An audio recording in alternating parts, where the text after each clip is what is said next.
sont parfois confondus alors qu'ils sont véritablement très différents.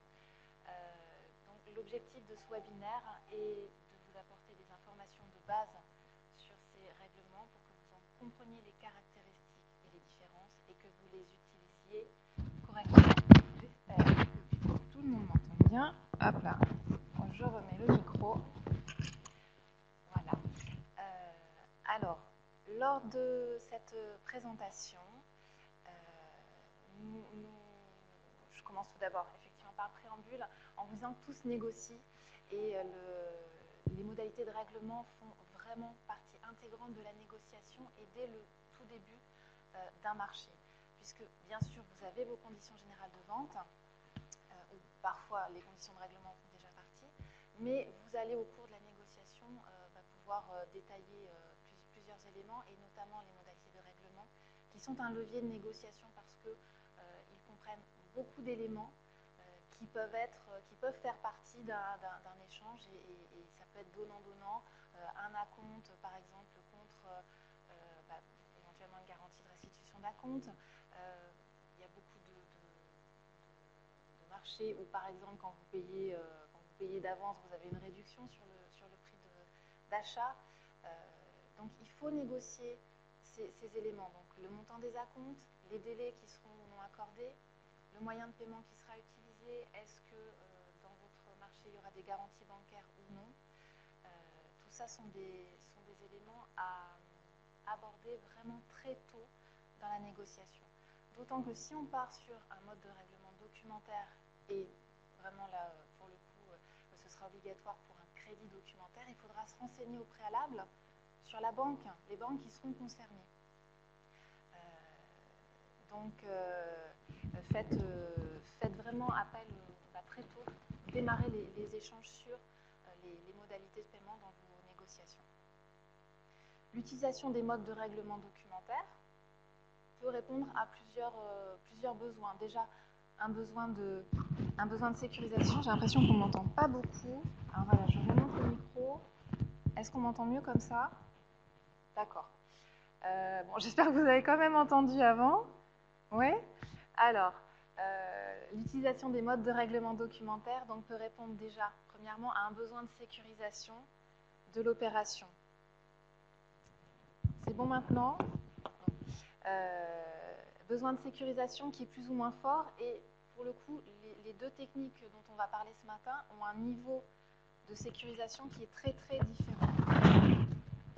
Si je remonte le micro, j'ai l'impression qu'il y a encore du monde qui ne m'entend pas. Voilà.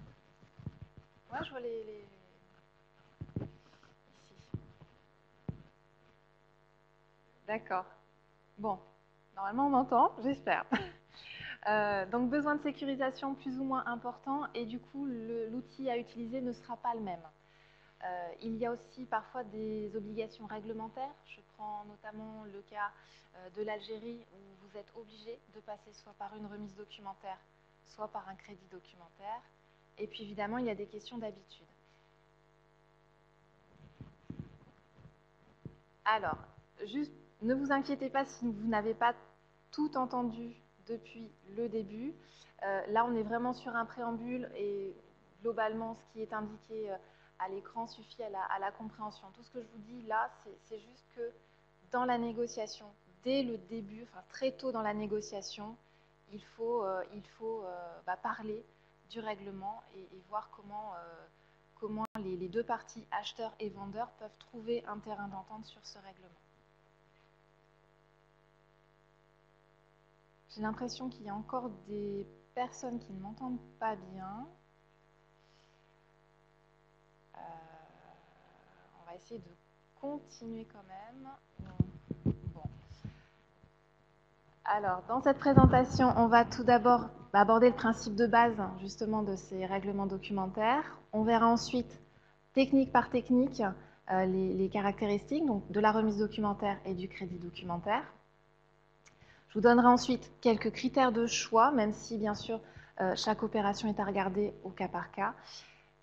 Et pour finir, j'espère avoir le temps de donner quelques réponses et je vous laisserai, bien sûr, reprendre vos activités. Voilà. Alors, tout d'abord, quel est le principe de base d'un règlement documentaire. C'est simple à comprendre parce que rien qu'en le disant, on voit tout de suite de quoi il s'agit. Un règlement documentaire, c'est un règlement qui intervient contre remise de documents. Le règlement, il peut être prévu à vue ou bien à échéance. On peut tout à fait prévoir un délai de paiement. L'important est que dans ce mode de règlement, on fait intervenir le circuit bancaire. C'est une sorte de soit tiers de confiance dans la remise documentaire ou vraiment partie prenante dans le règlement dans le cadre du crédit documentaire. Alors ce principe de base, il a plusieurs conséquences. La toute première, c'est la primauté des documents. Le règlement, il va intervenir au regard de documents et non pas au regard de la réalité de la marchandise ou de la prestation de service apportée. Je vous apporte un exemple. Par exemple, une société qui achète des carreaux de ciment en Turquie, qui passe par une remise documentaire pour importer ces carreaux de ciment. Elle va avoir commandé, je dis un exemple, 100 palettes de carreaux de ciment gris clair. C'est ce qui va être inscrit sur les documents et elle va acheter ces documents. Et finalement, la réception elle va se rendre compte que, certes, il y avait du gris clair, mais il y avait aussi du gris foncé dans la marchandise qui a été livrée. Ça, malheureusement, c'est quelque chose que le règlement documentaire ne couvre pas. Malheureusement, voilà, c'est la principale faille, si je puis dire, de ce mode de règlement, c'est qu'on se base sur des documents et non pas sur la réalité de la marchandise. Donc malheureusement, ça ne couvre pas du risque de fraude sur les documents. Vous aurez dans ce cas-là du risque de fraude ou bien de la mauvaise volonté parfois des opérateurs. Vous serez dans ce cas-là dans un litige commercial ou juridique qui sera à traiter, mais le règlement aura été fait ou non, indépendamment de cette réalité. C'est la principale faille, parce que sinon, voilà, si vous êtes entre parties, on va dire de bonne foi, il n'y a vraiment aucun souci. Alors, deuxième et troisième conséquences qui vont vraiment de pair, attention à l'incoterm utilisé, puisque l'incoterm, donc vous le savez, il régit le transfert de frais et de risques entre l'acheteur et le vendeur, et il va avoir du coup un impact fort sur les documents qui vont matérialiser l'opération. Par exemple, si vous êtes sur un incoterm ex-works, vous n'avez pas la main sur le transport. Donc, vous n'aurez pas normalement capacité à délivrer des documents de transport. C'est d'ailleurs pour ça qu'en général, on évite cet incoterm à l'export, puisque vous n'avez pas la maîtrise du transport qui est quand même important. Et donc, le corollaire, c'est qu'il faut toujours vérifier dans votre règlement documentaire, toujours vérifier que les documents prévus correspondent à la situation, à votre réalité. Si on est dans un crédit documentaire, que vous êtes en ex-works et qu'on vous demande un document de transport, ce n'est pas normal. Après, il arrive que on envoie quand même des opérations comme celle-ci. À ce moment-là, il faut toujours faire attention à la qualité du transporteur, au fait qu'il faut que vous ayez quand même prise sur ces éléments. Alors, une fois dit ce principe de base et ses conséquences, on va regarder technique par technique ce qu'il en est. Donc, on va démarrer par la remise documentaire qui s'appelle aussi Documentary Collection. La remise documentaire, j'ai l'habitude de dire que c'est un peu un service de boîte aux lettres.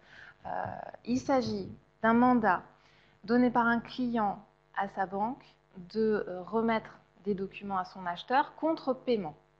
Le paiement, il peut être à vue, donc cash against document, ou bien il peut être avec un délai, avec une traite simple, ou traite avalisée, ce qu'on conseillera, puisque là, vous aurez quand même un aval bancaire. Puisque on a bien dit qu'il s'agissait d'un mandat, il n'y a aucun engagement bancaire dans cette technique de règlement, sauf si vous avez un aval bancaire qui, à ce moment-là, vous garantit contre le risque de défaut de paiement de votre acheteur. La remise documentaire, comme le crédit documentaire, elle est régie par des règles internationales établies par la Chambre de commerce internationale. On va regarder tout de suite sur un schéma ce que cela donne.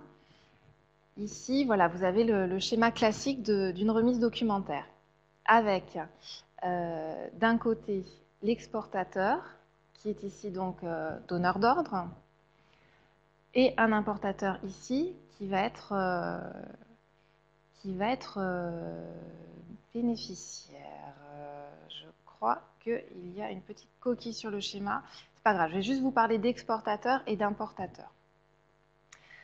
Que se passe-t-il dans cette technique de paiement? Vous avez bien sûr un contrat commercial qui a été établi entre les deux, exportateur et importateur. La première étape dans une remise documentaire, c'est directement l'envoi des marchandises par l'exportateur. Donc là, tout de suite, vous devez peut-être avoir quelque chose qui se met en route dans la tête, c'est que effectivement, les marchandises sont envoyées sans qu'il y ait au préalable l'intervention de la banque. Oui, et ça fait partie des risques de la remise documentaire.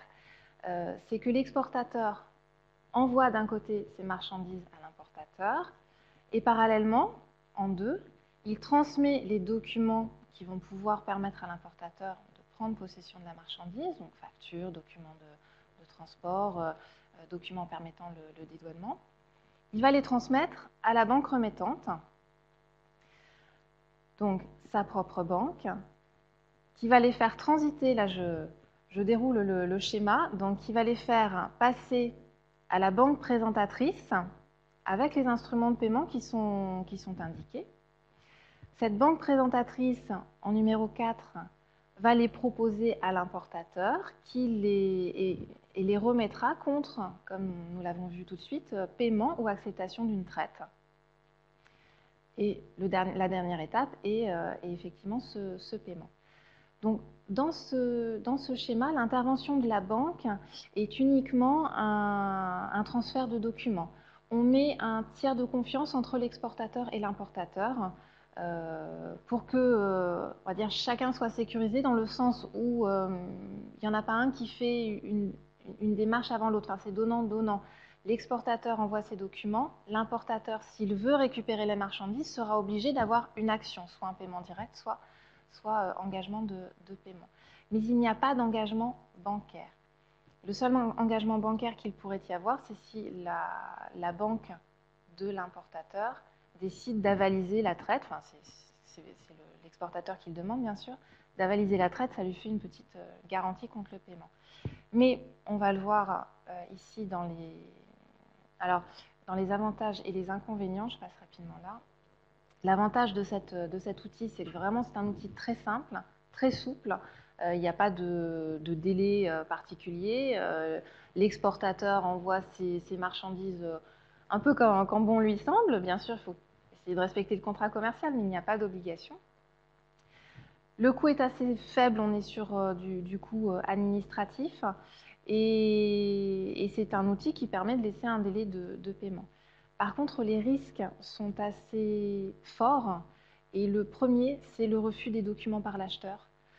Voilà, l'exportateur prend un risque réel d'envoyer sa marchandise et que celle-ci ne soit finalement pas réclamée, demandée par l'acheteur, qui peut refuser de prendre les documents et il n'a pas de motif à donner pour cela. Deuxième risque, c'est effectivement un risque de non-paiement. Si l'acheteur s'engage à payer, c'est une traite, mais la traite à échéance, elle peut revenir tout à fait impayée. Donc on conseillera fortement d'avoir dans ce cas-là une traite avalisée par une banque de premier ordre. Et enfin, le troisième risque, qui est un risque alors variable selon les pays, mais c'est vrai qu'il y a des pays sur lesquels on déconseille fortement la remise documentaire parce qu'il peut y avoir de la corruption et du coup un risque d'enlèvement de la marchandise sans que les documents aient été payés. Pour reprendre un conseil important, donc on revient sur l'importance de l'incoterm et du mode de transport, puisque le principe de la remise documentaire, c'est que l'importateur ne peut pas prendre possession des marchandises s'il n'a pas les documents. Donc pour cela, il faut qu'il y ait un blocage en douane. Il faut que les documents soient demandés par les autorités. Ce qui fait que cette technique de paiement ne sera pas utilisée, par exemple, dans la communauté européenne. Alors je reviens juste ici sur un slide précédent, je vous ai mis pour exemple le formulaire de remise documentaire qu'on utilise nous à la Banque Populaire. Vous voyez, c'est vraiment très simple. Donc le client donneur d'ordre nous demande, nous transmet une remise documentaire, nous indique quels sont les documents qui sont joints et auprès de quelle banque il faut les délivrer et quel est le mode de paiement attendu, soit paiement direct, soit acceptation avec aval. Donc vous voyez que c'est vraiment très très simple comme technique, mais on l'a vu ici dans les avantages et les risques, c'est une technique qui est quand même assez risquée. Donc dans la pratique, ce mode de règlement, on va le conseiller aux ventes de produits pour des montants limités, en dehors de l'espace intracommunautaire, comme je vous l'ai indiqué, et avec un risque pays, on va plutôt parler en termes de corruption, avec des pays relativement sûrs à ce niveau. Et c'est une technique qui va être assez fréquemment utilisée pour des opérations voilà, récurrentes entre partenaires de confiance, quand on sait que voilà, on veut juste faire intervenir un tiers de confiance dans la relation. Ce sera complètement déconseillé aux opérations one-shot ou production spécifique, puisque en tant qu'exportateur, peut-être vous enverrez une marchandise qui ne sera pas prise par l'importateur, et malheureusement, si c'est une production spécifique, vous aurez beaucoup de difficultés, bien sûr, à la revendre par ailleurs. Opération déconseillée également pour les gros montants ou clients à payer à risque. Et évidemment, ça n'est pas adapté aux prestations de services, puisque là, c'est vraiment un transfert de marchandises qui doit avoir lieu. Et la remise documentaire, de par le risque tout de même présent de non-réception, on va dire, de la marchandise par l'acheteur, et également du risque de défaut client si jamais vous laissez un délai de paiement sans aval bancaire, c'est un outil qui peut être associé à un acompte, oui, et surtout à une assurance crédit. Forcément, ça va dépendre des pays aussi. Tous les clients ne seront pas forcément assurés crédit, bien sûr. Voilà pour ce qui est de la remise documentaire. On va maintenant regarder le crédit documentaire, qui est vraiment qui est un outil documentaire également, mais qui est vraiment sur un niveau de sécurisation très très différent, beaucoup plus important. Le crédit documentaire, c'est un engagement irrévocable d'une banque émettrice de régler à vue ou à échéance, contre présentation de documents strictement conformes aux termes de la lettre de crédit. Là encore, les crédits documentaires sont régis par des règles internationales. Ça ne change pas. Donc, on est sur un engagement bancaire, donc c'est un engagement qui est très fort, mais comme pour la remise documentaire, le CREDOC, il est juridiquement indépendant du contrat, donc à nouveau, ce seront les documents qui seront analysés par la banque et non pas la réalité de la marchandise. Alors juste un petit point de distinction, j'entends parfois des personnes qui confondent le crédit documentaire, qui s'appelle aussi lettre de crédit, et la lettre de crédit stand-by, qui elle est sur le format d'un crédit documentaire, une garantie de paiement. Ce n'est pas le même outil. La lettre de crédit stand-by, elle va garantir un courant d'affaires et elle n'est pas vraiment adaptée pour une opération en particulier. Le crédit documentaire peut être confirmé. À ce moment-là, vous avez un engagement supplémentaire donné par la banque, en général la banque de l'exportateur. Donc elle ajoute sa garantie de paiement, ce qui vous permet d'avoir une couverture du risque pays et du risque banque, puisque quand si vous êtes exportateur et que vous avez un crédit documentaire ouvert en votre faveur, votre risque, il ne porte plus sur votre client, mais il porte sur la banque. L'engagement bancaire, l'engagement de paiement est donné par la banque. Si cette banque faisait faillite, malheureusement, ou était en difficulté, ou bien si dans le pays où a lieu l'exportation, il y a une décision politique qui fait que, par exemple, les transferts de fonds sont arrêtés, à ce moment-là, il vaudrait mieux avoir prévu la confirmation, puisqu'à ce moment-là, c'est la banque, c'est votre banque qui s'engage à payer, même en cas de défaut de paiement de la banque émettrice. J'espère que le principe est assez clair ainsi, mais ce sera mieux, je pense, avec un schéma. Donc ici, il y a, je sais, à nouveau une coquille, donc on va parler ici de l'importateur, qui n'est pas le bénéficiaire, mais le donneur d'ordre. Donc je modifierai la présentation pour que vous receviez une présentation correcte.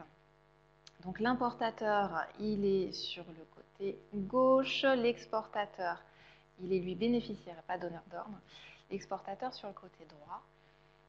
Alors à nouveau, bien sûr, un contrat commercial entre les deux, où il a été décidé l'utilisation d'un crédit documentaire. La première étape va concerner l'importateur, donc déjà différence avec la remise documentaire où c'était l'exportateur qui envoyait directement la marchandise et les documents. Dans le cadre du crédit documentaire, c'est l'importateur qui va demander à sa banque l'ouverture d'un crédit documentaire.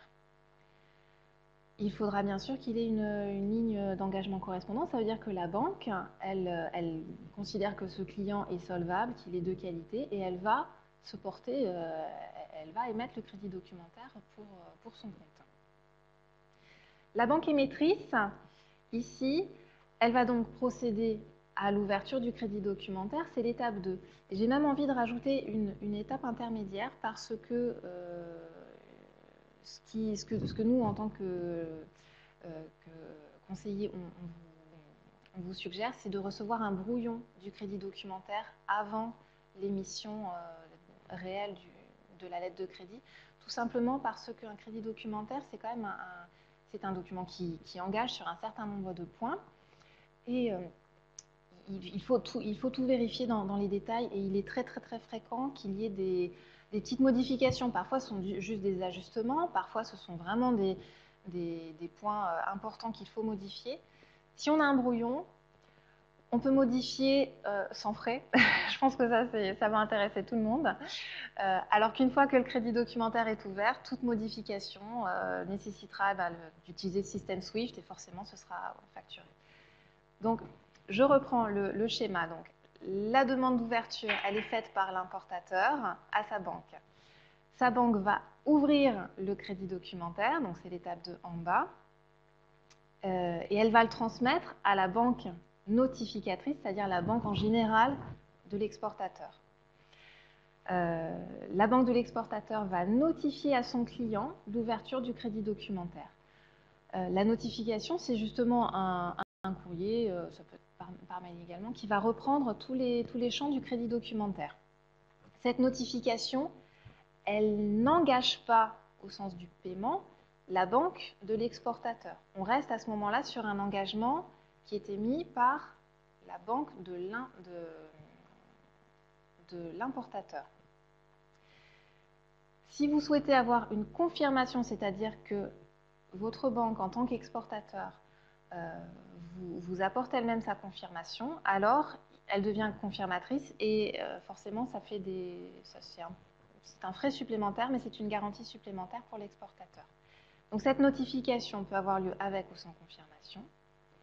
Et à ce moment-là, seulement à partir du moment où l'exportateur reçoit une lettre de crédit qui est conforme à ce qui a déjà été convenu dans le contrat commercial et qui est pour lui réalisable en termes de délai et en termes de documents, à ce moment-là, seulement l'exportateur peut procéder à l'étape numéro 4 qui est l'envoi des marchandises. Il est vraiment impératif d'attendre d'avoir cette notification de crédit documentaire conforme à ce qui est prévu. Pourquoi ? Tout simplement parce que l'exportateur, s'il envoie des marchandises avant que la lettre de crédit ait été notifiée, il n'a aucune garantie sur cet envoi. Le crédit documentaire est vraiment un outil très efficace et très performant à partir du moment où on suit correctement ce schéma, cette procédure, ces étapes. Et il faut attendre, il faut être un peu patient. C'est vrai que ça peut prendre parfois du temps. Il y a des pays où les demandes d'ouverture de crédit documentaire sont très longues, mais c'est le temps qui est nécessaire à l'obtention de cette garantie de paiement bancaire. Alors, l'exportateur envoie ses marchandises d'un côté. De l'autre côté, il envoie les documents commerciaux et de transport à la banque. Donc là, là, c'est comme on retrouve le même principe que la remise documentaire. L'envoi des marchandises est déconnecté de l'envoi des documents. Ces documents vont être regardés, bien sûr, par la banque notificatrice ou confirmatrice. Alors, ils vont être très regardés si la banque est notificatrice et confirmatrice, puisqu'à ce moment-là, elle s'est engagée à payer sous réserve de documents conformes. Donc, l'étude de documents se fera soit au niveau de la banque confirmatrice, soit au niveau de la banque émettrice s'il n'y a pas eu de confirmation de documents. Et ils seront bien sûr, au final, remis à l'importateur qui, à ce moment-là, procédera, lui, au paiement de sa banque. Mais le règlement dans le crédit documentaire, il est avant tout réalisé par la banque. Donc, soit la banque confirmatrice, banque de l'exportateur, soit la banque émettrice s'il n'y a pas eu de confirmation. Et le schéma des flux financiers, il est en rouge ici dans ce document. Il va concerner bien sûr l'importateur à sa banque, la banque émettrice à la banque notificatrice ou confirmatrice, et celle-ci à l'exportateur. Voilà, j'espère que le schéma semble clair à tout le monde. Je vais ensuite vous montrer ici. Hop là, pareil, pour exemple, ce qui est utilisé par la Banque populaire dans le cadre d'une demande d'ouverture de crédit documentaire. Donc là, on voit tout de suite que c'est un peu plus chargé que la remise documentaire. Il va y avoir trois slides qui vont défiler comme ça. Donc on demande beaucoup de renseignements. Déjà, est-ce que le crédit documentaire, est-ce qu'il est prévu qu'il soit confirmé, non confirmé, éventuellement transférable? Alors, ça, c'est un crédit documentaire spécifique. On pourra peut-être le détailler. Je sais on prévoit avec Françoise Vernus de réaliser un atelier spécifique sur les crédits documentaires. Donc, ce sera l'occasion de parler de ce type de crédit documentaire. Quels sont les montants? Le montant. Là, on a une tolérance. Ça peut être maximum ou bien avoir une marge de manœuvre. Est-ce qu'il va être utilisable à vue, par paiement différé, à tel jour, à combien de jours de livraison, par exemple? Quel va être le partage des frais également? Les dates de validité? Vous voyez, il y a déjà pas mal de renseignements sur cette première page. Ensuite, on va préciser les documents qui seront prévus dans ce crédit documentaire. Ça peut être en général la facture, note de poids, liste de colisage. Est-ce qu'il y a des certificats d'origine? Est-ce qu'il y a d'autres certificats? Alors, au sujet de ces documents, le minimum est parfois le plus judicieux. Parce que la contrainte administrative va être forte pour l'exportateur. Ah, il n'y a rien à l'écran, je ne sais pas pourquoi. C'est une participante qui nous dit ça. Écoutez, moi à l'écran, j'ai donc notre formulaire d'émission de remise de crédit documentaire. Donc oui, je parlais des documents. C'est vrai que un crédit documentaire, c'est un outil à la fois rigide de par les champs qui sont prévus et à la fois souple parce qu'on peut vraiment prévoir beaucoup de choses dans un crédit documentaire.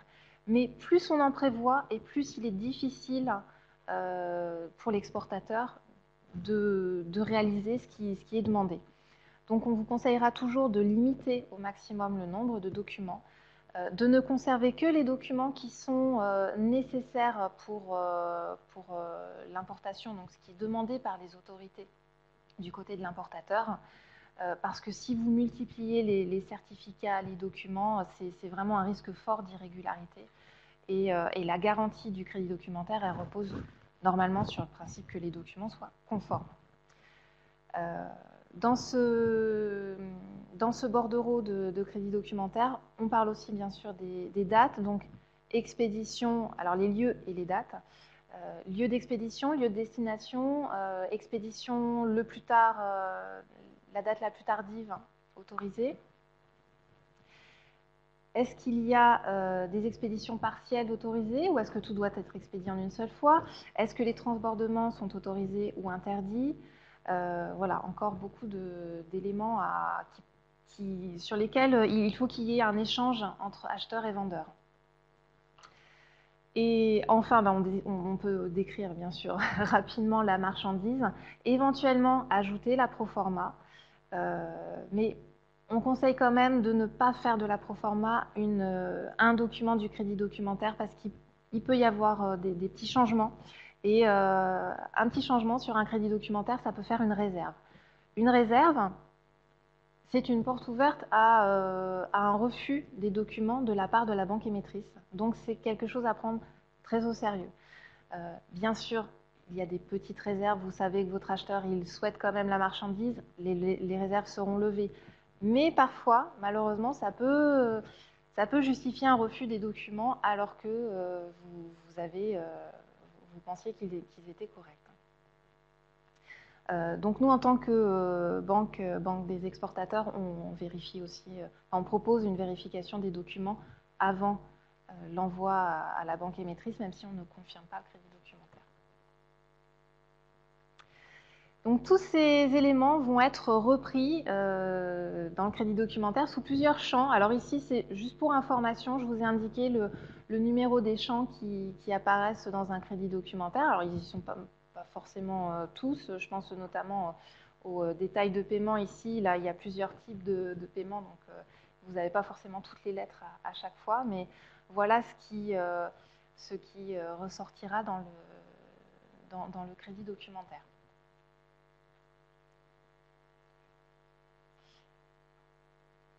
Alors, pour résumer rapidement les avantages et inconvénients que peut présenter le crédit documentaire. L'avantage, c'est très clairement que c'est un engagement bancaire, donc c'est un niveau de sécurisation qui est vraiment fort. Et ce qui est intéressant, c'est qu'il sécurise à la fois l'exportateur et l'importateur. Et ça, c'est une grande différence avec la remise documentaire. La remise documentaire, comme on l'a vu, elle avantage surtout l'importateur, puisque l'importateur aura toujours le choix au final d'accepter ou non de prendre la marchandise. Ici, nous sommes dans le cadre d'un engagement bancaire. Et si l'exportateur remet ses documents conformes en temps et en heure, il a la garantie d'être payé. Il a un engagement bancaire en face. Cet outil permet, tout comme la remise documentaire, de proposer un délai de paiement qui sera sécurisé si la lettre de crédit est confirmée et qui peut même être financé puisque une technique d'escompte est possible sur un crédit documentaire qui serait confirmé. Les inconvénients, c'est un frein qui revient souvent. C'est vrai que ça coûte plus cher qu'une remise documentaire. Sur une remise documentaire, on est sur du coût administratif, on est sur des dizaines d'euros.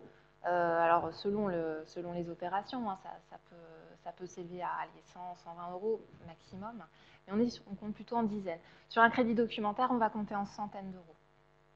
Il y aura plusieurs frais et selon les opérations, voilà, et les montants, ça peut monter.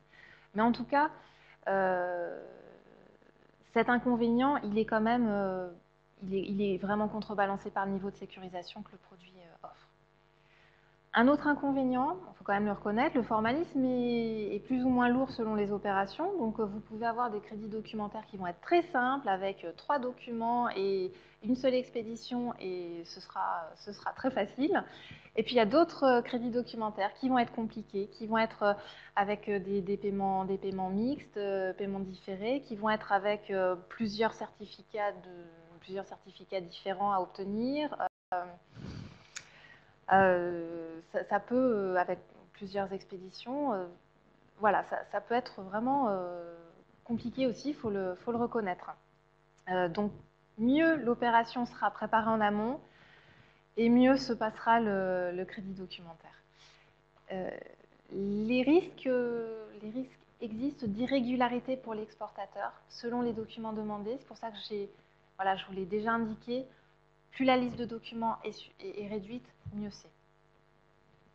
Et puis un inconvénient aussi dans certains pays, je pense par exemple à l'Égypte, mais il y a d'autres pays dans lesquels c'est pareil, un cash deposit peut être exigé à l'ouverture du crédit documentaire pour l'importateur.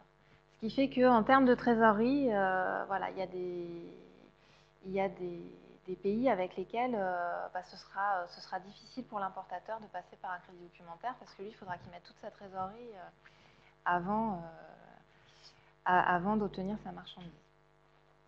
Ce qu'il faut retenir, si vous ne connaissez pas très bien le mécanisme et surtout si vous n'avez jamais fait de crédit documentaire, ne partez pas seul à l'aventure sur une négociation de crédit documentaire. Faites-vous accompagner. On parlera des intervenants juste après.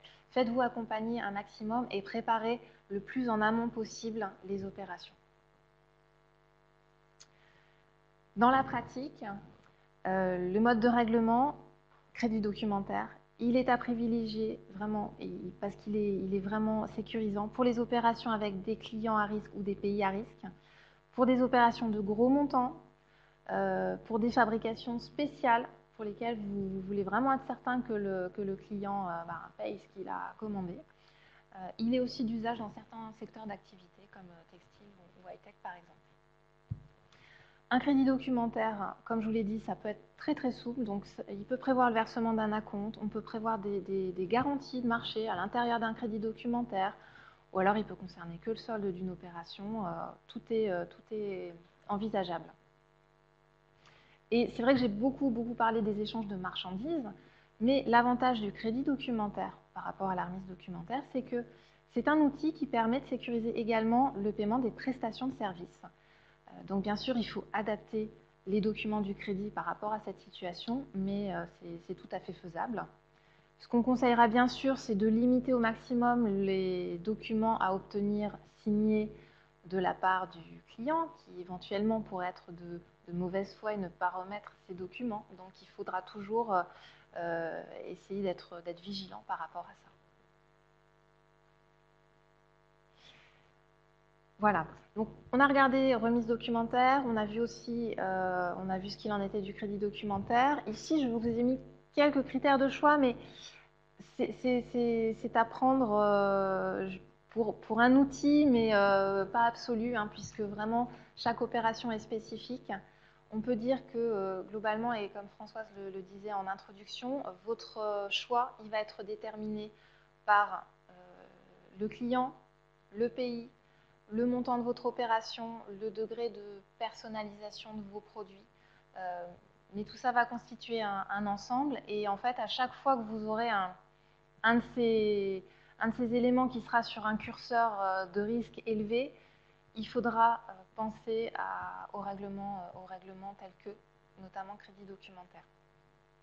Alors ici, bien sûr, ici, si on est tout à zéro, c'est-à-dire un client que vous connaissez très très bien, des petits montants, vous travaillez avec l'Italie et vous vendez des produits standards, à ce moment-là, très clairement, ça ne sert à rien de compliquer les choses et de mettre en place des techniques de règlement documentaire.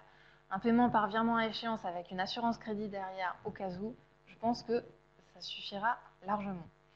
Par contre, dès qu'on commence à dépasser certains montants qui sont propres à chaque société, bien sûr, dès qu'on est sur des zones qui commencent à être un peu plus exotiques, là il faut s'interroger. On peut partir sur, bien sûr, paiement d'avance et à compte quand c'est possible. Si ce n'est pas possible, pourquoi pas une remise documentaire, mais à ce moment-là, on l'a vu, c'est quand même risqué, donc préférez une remise documentaire à vue ou alors avec une traite avalisée par une banque de premier ordre. Bien sûr, si vous avez une assurance crédit, ça vous sécurise déjà 90% de votre facture. Et vous pouvez déjà penser crédit documentaire. Et il y a parfois des crédits documentaires là, qui se font avec des pays d'Europe, puisque la remise documentaire n'est pas opérante. On voit des crédits documentaires en Europe sur des montants conséquents. Et puis enfin, quand vous êtes vraiment en zone rouge, là tout de suite, le crédit documentaire, c'est le réflexe à avoir si vous n'avez pas des paiements d'avance ni d'acompte suffisants. Ensuite, quand vous êtes sur une zone où peut-être que les deux seraient utilisables, remise documentaire, crédit documentaire, gardez à l'esprit que ces deux outils sont vraiment différents, comme on l'a vu, en termes de mécanisme, mais aussi en termes de sécurisation. Donc certes, le prix est différent, mais qu'est-ce que vous cherchez, vous? Est-ce que vous cherchez juste à avoir une petite garantie, un tiers de confiance dans la relation pour ne pas envoyer tel quel des marchandises et des documents, ou est-ce que vous cherchez vraiment une sécurisation du paiement, auquel cas seul le crédit documentaire pourra répondre à vos attentes. Voilà, j'espère qu'au niveau du timing, on a encore quelques questions, quelques minutes possibles.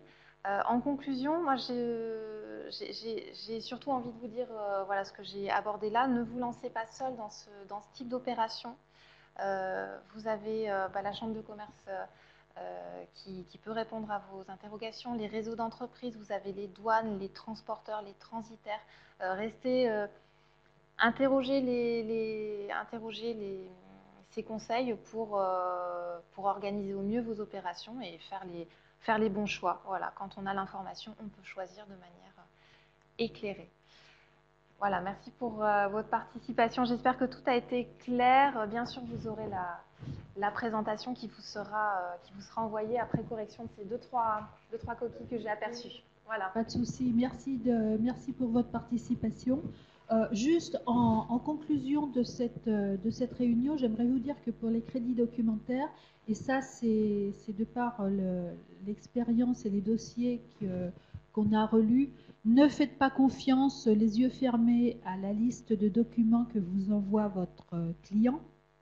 Regardez, parce que quelquefois ils ne savent pas vraiment ce que c'est comme document. Ils vous envoient la liste de tous les possibles, de tout ce que vous pouvez mettre comme document dans un crédit documentaire, et vous vous retrouvez avec des demandes de certificat d'origine, de UR1, alors que le UR1 vous ne pouvez pas le donner. Et si vous ne pouvez pas le remettre, ça fait une irrégularité. Et donc vérifiez bien avant et ne prenez pas pour argent comptant tous les documents que vous demande votre importateur. Négociez avec lui avant de mettre en place ce crédit documentaire. Je pense que oui. Tout à fait. On est d'accord, hein, y compris sur les délais également. Enfin bon, il faut vraiment tout regarder pour que ça se passe du mieux possible. De la même manière, pour les remises documentaires, moi, on m'a demandé quelquefois, est-ce que mon client me demande que je lui envoie des copies des documents pour dédouaner? Non. Non. Ou alors vous mettez un gros copie au milieu de façon à ce qu'il ne puisse pas s'en servir pour dédouaner. Mais bon, voilà, ne répondez pas favorablement à ce genre de demande parce que vous allez aller au-devant de gros soucis. Voilà. Sinon, pour finir cette réunion, Hélène et moi-même, nous sommes à votre disposition pour répondre bien sûr à toutes vos questions. Nous vous enverrons le PowerPoint qui a été diffusé, avec nos excuses pour certaines personnes qui ont eu des petits soucis a priori de son, d'image. Nous ici, tout se passait bien, donc on va essayer de regarder ce qui s'est passé.